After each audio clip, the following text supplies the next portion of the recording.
Dieu met tout ce qu'il a pour vous, dans votre imagination.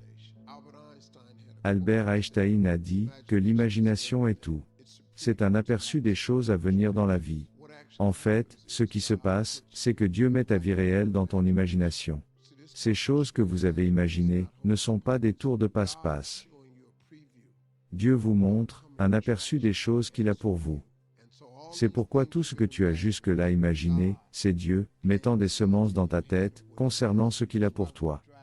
C'est pourquoi, lorsque tu conduis dans la rue, et que tu vois cette voiture par la vitrine, tu t'imagines dedans en train de la conduire, au lieu de celle que tu as. Parce que c'est la voiture que Dieu te donnera. J'ai prié Dieu avant de monter sur scène, pour que mon spectacle soit plein, et que la foule reste tard, et Dieu m'a donné cela. Et puis c'est comme, ok, je t'ai donné ça, mais tu n'es pas contente. Tout le monde doit faire attention à ceci, dès maintenant. Certains d'entre vous ne seront plus là, dans 3 ans. Certains d'entre vous s'éloigneront de la foi chrétienne, parce qu'ils auront été trompés, par ces 3 mensonges. Mensonge numéro 1. Dieu est mon majordome. La Bible dit que dans les derniers temps, les hommes seront égoïstes. Dans les derniers temps, les hommes seront ingrats. Des millions de personnes sont désillusionnées par rapport au christianisme, parce que durant leur parcours, elles ont entendu un tel évangéliste leur dire « Si vous venez à Christ, vous saurez ce que c'est que d'avoir une vie matérielle abondante. Si vous mettez votre confiance dans le Seigneur Jésus-Christ, vous connaîtrez un débordement de la faveur de Dieu. Vous ne connaîtrez plus de problèmes. Les choses iront mieux, votre percée est en route. Sois juste patient, et Dieu te surprendra par ce qu'il peut faire dans ta vie. » Vous et moi connaissons déjà des personnes qui sont vulnérables à ce genre de mensonges. Nous connaissons des gens qui chaque jour se regardent dans le miroir et se disent « Je ne pensais pas que ma vie se déroulerait ainsi. Je n'aurais jamais imaginé, lorsque j'avais 15, 16 ans, et des rêves plein la tête, que je me retrouverais aujourd'hui dans cette situation difficile. » Alors, quand le prédicateur de prospérité arrive avec tous ses tromperies, ils avalent rapidement la pilule et disent « Eh bien si Jésus me donne plus d'argent, si Jésus me donne une promotion, si c'est Dieu qui a mis ceci dans mon imagination, que je devrais conduire cette voiture de sport, je prendrai votre christianisme. Je prendrai votre majordome Jésus. » Mais lorsque les choses ne se passent pas, comme le prédicateur de prospérité l'a promis, ils abandonnent rapidement le navire, désillusionnés et blessés, parce qu'ils ne voulaient pas vraiment le Dieu authentique de la Bible. Ils voulaient juste cette fausse image de Dieu, qui n'existe pas vraiment. Bien, j'entends ce que certains d'entre vous pensent. Vous me dites, Joé, je ne pourrai jamais croire en un Jésus majordome. Je sais que la Bible dit que je dois renoncer à moi-même et me charger de ma croix. Eh bien, puis-je vous dire ceci? Êtes-vous sûr de cela? Êtes-vous vraiment sûr de n'avoir aucun indice de cela dans votre propre vie? Suis-je le seul qui, lorsque les choses vont mal dans ma vie, il m'arrive parfois de me mettre en colère contre Dieu et de devenir amer dans mon cœur? Comment se fait-il que je sois le seul à avoir travaillé dur dans l'entreprise et que je sois le seul à avoir été licencié? Comment se fait-il que pendant toutes ces années, je t'ai obéi, je t'ai servi, et que maintenant je me retrouve dans un fauteuil roulant, avec un état de santé épouvantable? Pourquoi Dieu, avec tous ses parents impies autour, qui ont plusieurs enfants, et puis nous qui cherchons à élever nos enfants dans le Seigneur, on fait une fausse couche? Qui es-tu, Dieu? Es-tu vraiment là? Nous aimes-tu vraiment? Ou bien tu es là, mais tu te sens si froid envers tes propres enfants? Vous voyez, nous devenons tous en colère contre Dieu, quand les choses vont mal, n'est-ce pas? Nous sommes tous en colère contre Dieu, quand la coupe est pleine, et que la vie devient difficile. Parce que d'une certaine manière, nous avons aussi été contaminés par cette vision erronée de Dieu, selon laquelle nous ne sommes pas appelés à souffrir, et que nous sommes à l'abri de la douleur, si nous vivons entre les mains du Seigneur. Et cela me conduit au mensonge numéro 2, que les chrétiens ne souffrent pas. Ou du moins, lorsque nous souffrons, nous sommes très surpris, nous sommes très choqués, et nous sommes très prompts à serrer le poing contre Dieu, et à dire « Pourquoi Dieu ?» La Bible dit « C'est par beaucoup de tribulations qu'il nous faut entrer dans le royaume de Dieu. » Vous savez, il y a une chose dont je suis plus que sûr, c'est que le soleil se lèvera demain. Et c'est ceci, si vous êtes né de nouveau, vous passerez par de nombreuses tribulations. Avant d'atteindre le Seigneur Jésus-Christ au ciel, vous souffrirez. Et cela ne rend pas Dieu glorieux quand on conduit une voiture de sport ou qu'on a une Ferrari. Vous savez, qu'est-ce qui rend Dieu glorieux? Quand on vit une vie comme cet homme, Richard Wurmbrand, dont je vais vous parler tout de suite. En 1948, un pasteur roumain, un homme qui s'appelait Richard Wurmbrand, a été enlevé, kidnappé, et a été mis en isolement pendant 3 ans. Tout ce qu'il avait à faire pour échapper à ce châtiment qu'il ne méritait pas, tout ce qu'il avait à faire, était de renier le Seigneur Jésus-Christ et de dire « Je ne crois plus ». Mais il a refusé. Il a donc passé 11 ans de plus en prison. Et chaque fois qu'il était surpris à genoux en train de prier, les gardes entraient et le battaient. Il fut tellement battu aux pieds qu'il n'a jamais pu marcher normalement lorsqu'il fut libéré de prison. Mais il n'a jamais cessé de prier. Il savait ce que c'était que d'aimer ses ennemis et de prier pour ceux qui vous persécutent. Et parce qu'il a persisté à prier pour ses gardes, certains d'entre eux furent même gagnés au Seigneur Jésus-Christ.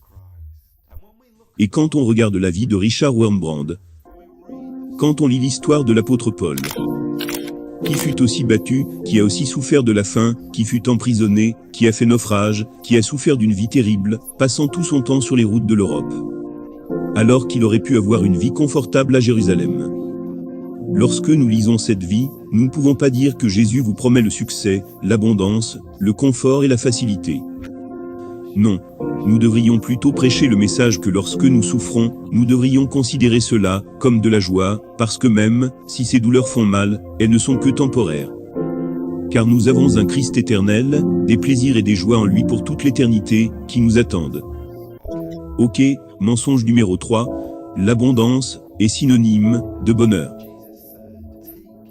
Jésus a dit, gardez-vous avec soin du désir de posséder, sous toutes ses formes, car la vie d'un homme, si riche soit-il, ne dépend pas de ses biens. Bien, je ne veux pas que l'on se méprenne sur mes propos. Il n'y a rien de mal à être riche. Nous avons besoin de plus de chrétiens riches, pour pouvoir investir dans les ministères, pour soutenir l'œuvre de l'Évangile, et pour nourrir les pauvres. Il n'y a rien de mal à avoir des rêves, des aspirations, et des objectifs pour l'avenir, parce que Dieu nous a donné la vie pour en jouir. Mais cela devient un péché lorsque nous transformons ces choses en idoles. Et lorsque nous succombons au syndrome de la cible mouvante. Qu'est-ce que c'est? C'est quand vous dites, il me faut juste un peu plus, et je serai heureux. J'ai juste besoin de 1000 followers sur Twitter, et je serai heureux. Vous obtenez 1000 followers. Oh, maintenant j'ai besoin de 10 000, maintenant de 100 000, 1 million de followers. Oh, si j'ai une femme, alors ma vie sera complète. Tu as une femme? Non, j'ai juste besoin d'un plus gros revenu, d'une plus grande maison, d'une meilleure voiture. Et constamment nous enfreignons le 10e commandement. Nous convoitons, et nous sommes avides. Et ne sommes pas reconnaissants pour ce que le Seigneur Dieu nous a déjà donné dans nos vies. Un pauvre fermier a vite compris la douleur et la misère qui découlent de la compétition et de l'avidité. Un génie lui dit, « Tout ce que tu veux, tu peux l'avoir, à une condition. C'est que le fermier d'à côté aura le double. » Ce fermier a donc accepté et a dit, « Ok, je veux 1000 acres de terrain. » C'est bien, mais je vais donner au fermier d'à côté 2000 acres de terrain. Le jour suivant, tu sais quoi, je veux 500 vaches. Et il a eu ses 500 vaches. Combien son voisin a-t-il eu? 1000 vaches. Ok, je veux une BMW, a dit le fermier. Il a eu la BMW, mais son voisin a eu une Lamborghini. Jusqu'à ce que ce fermier soit tellement pris par l'envie, la jalousie et la compétitivité, et il a dit, « Tu sais quoi, je veux que tu m'enlèves un œil. Cela donnera des leçons à mon voisin. » Je crois sincèrement que si nous cessions de nous comparer, si nous cessions d'observer les autres, de regarder ce que Dieu a fait dans leur vie, nous serions tellement plus heureux. Et nous remarquerions les bénédictions individuelles qu'il nous a données. Voyez-vous, la personne la plus heureuse dans la pièce, ce n'est pas la personne qui a le plus. C'est la personne qui est la plus heureuse, avec le moins. Mais je sais ce que vous faites en ce moment. Certains d'entre vous sourient d'une oreille à l'autre. Parce qu'ils pensent, Joé, ils peuvent garder leur Lamborghini. Ils peuvent garder leur château. Ils peuvent garder leur argent. Ils peuvent garder leur célébrité, leur nuage. Donne-moi juste Jésus-Christ. C'est tout ce dont j'ai besoin.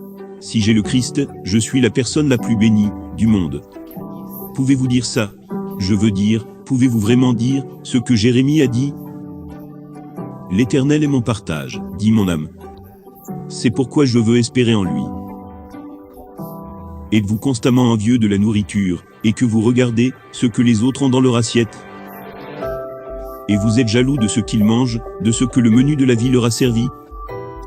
Ou regardez-vous à votre assiette, et remarquez-vous que vous n'avez qu'une seule chose? C'est le pain de vie, le Seigneur Jésus-Christ. Et tu t'écris, cela me suffit. Le pain de vie rassasie mon âme, et le Christ est tout ce dont j'ai besoin. Je ne sais pas si quelqu'un ici aime le chanteur de Johnny Cash. Quelqu'un sait-il comment fut titrée la dernière chanson de Johnny Cash? Elle était titrée « Hurt ». Et dans cette chanson, Johnny écrit ces mots. « Et tu peux tout avoir, mon empire de terre. Si je pouvais recommencer, à 1 million de kilomètres d'ici, je me garderais. » Qu'est-ce que Johnny voulait dire ici? Il dit, pendant des décennies, j'ai vécu la gloire. Après tous les disques que j'ai vendus. Après toutes ces belles femmes que j'ai fréquentées. Quand je regarde tout cela en même temps, tout ce que je vois, ce n'est qu'un gros tas de saleté. C'est tout ce pourquoi j'ai vécu. De la saleté. Et je crois en ce que Johnny a vraiment dit. Si vous connaissez l'histoire de Johnny, vous savez qu'il est devenu un chrétien né de nouveau, qu'il a changé, qu'il est venu au Seigneur Jésus-Christ, dans la repentance, et qu'il a mis sa confiance en lui. Je pense que Johnny dit ici, si je pouvais avoir à nouveau mes 70 ans sur terre, je ne vivrais pas pour l'abondance. Je ne vivrais pas pour ces saletés sans valeur. Je vivrais pour le Seigneur Jésus-Christ. Celui qui ne vous laissera jamais tomber. Oh, mes chers amis, certains d'entre vous sont beaucoup trop sérieux au sujet de cette vie. Et pourtant, vous êtes si désinvolte à l'égard de ce que vous avez de plus précieux, votre âme éternelle. Mes amis, je vous parle d'un homme qui fera le bien le plus précieux à ce que vous possédez, votre âme éternelle. Et si vous la remettez entre ses mains, elle sera éternellement en sécurité. Et c'est un investissement que vous ne regretterez au grand jamais. Mes amis, abandonnez cette avidité. Abandonnez les idoles que vous portez dans votre cœur. Abandonnez cette convoitise, ce désir d'en avoir toujours plus, et tournez-vous vers le Seigneur Jésus-Christ. Il ne vous offre pas des rubis et de l'or, mais il vous offre le pardon de vos péchés. Tournez-vous vers celui qui, sur la croix, a saigné et est mort, pour que vous puissiez être pardonné. Et pour qu'il puisse vous offrir un autre cadeau très précieux, la justice de Dieu, qui peut être créditée sur votre compte. Pour que Dieu ne voie donc pas votre personne, vos péchés et vos sentiments. Il verra la justice, la perfection du Seigneur Jésus-Christ. Venez à celui qui a vaincu la tombe, et a dit, tous ceux qui se confient en moi, je vaincrai leur tombe. Je leur donnerai la vie éternelle. Parce que je peux vous assurer d'une chose, je ne sais pas où vous pouvez investir votre argent. Je ne sais pas quelle est la meilleure monnaie pour placer votre argent. Mais je sais une chose, si vous investissez votre vie dans le Seigneur Jésus-Christ, vous ne regretterez jamais. Parce que c'est la meilleure décision que vous puissiez jamais prendre. Le ferez-vous? Le ferez-vous, maintenant? Et si le contentement est quelque chose que vous n'avez pas, s'il vous plaît, regardez cette vidéo. Parce que très peu d'entre vous, qui sont abonnés à cette chaîne, ont vu cette vidéo. Et je pense qu'elle pourra vous aider. En parlant d'abonnés, si vous souhaitez rejoindre cette communauté, pensez à vous abonner. Si la réponse est non, ce n'est pas grave. Je dois pratiquer ce que je prêche, et me contenter de ce que j'ai. Mais si vous souhaitez vous abonner, ce sera un plaisir de vous revoir, et d'examiner les Écritures une fois de plus. Que Dieu vous bénisse, et merci d'avoir regardé.